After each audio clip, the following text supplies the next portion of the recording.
Between me and Drew, we're both gonna give you our 2 best chipping tips and helping the short game out. Chipping honestly is one of the biggest make or break deals for your golf game. And if you can really hone in these 4 tips, I think you'll see some strokes fall off your score. We'll go ahead and get into it with our first tip. All right, so first tip is gonna be basically just making sure the club is in the right position all the way through the chip. Most everybody has this tool, it's an alignment stick.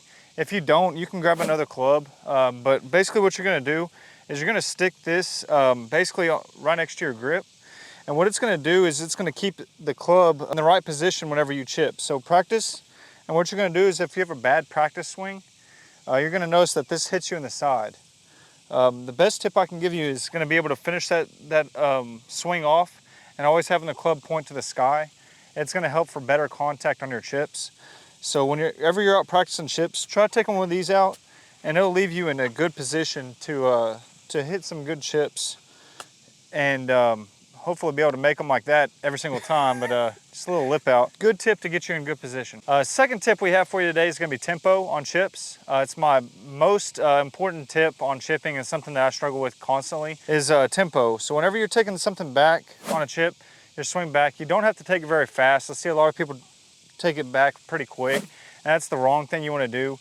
You wanna slowly build up power between your chip. I would recommend trying to take it about half as fast back as you normally would, and always try to follow through with a little bit more speed.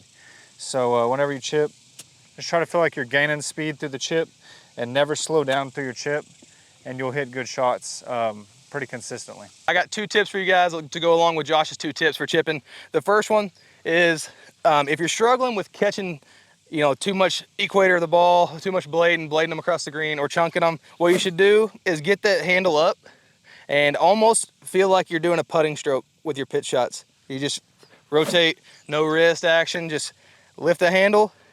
That exposes the bounce of the wedge and you just let that do the work. And then just take a putting stroke.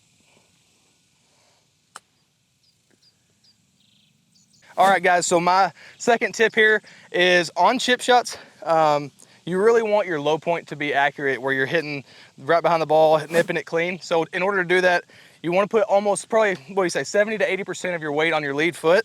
And that will help you really control your low point. So every chip shot, just set up and then just feel 70 to 80% of your weight go onto your lead side and then just stick through it. All right, guys, we got one bonus tip for you guys, and this is less to do with actual chipping, but it's something that I've seen and you really don't ever see it on YouTube or anywhere else. So what the tip is chip without a glove on. So you have a lot more feel in your actual palm of your hands when you get the grip in your hands. So always chip, like pitch shots and little chip shots, always take your glove off and chip barehanded. It will help your feel a lot. And I've noticed personally that I do chip a lot better without a glove on. So, and also the best ever, Tiger Woods does that as well. Just no glove every time.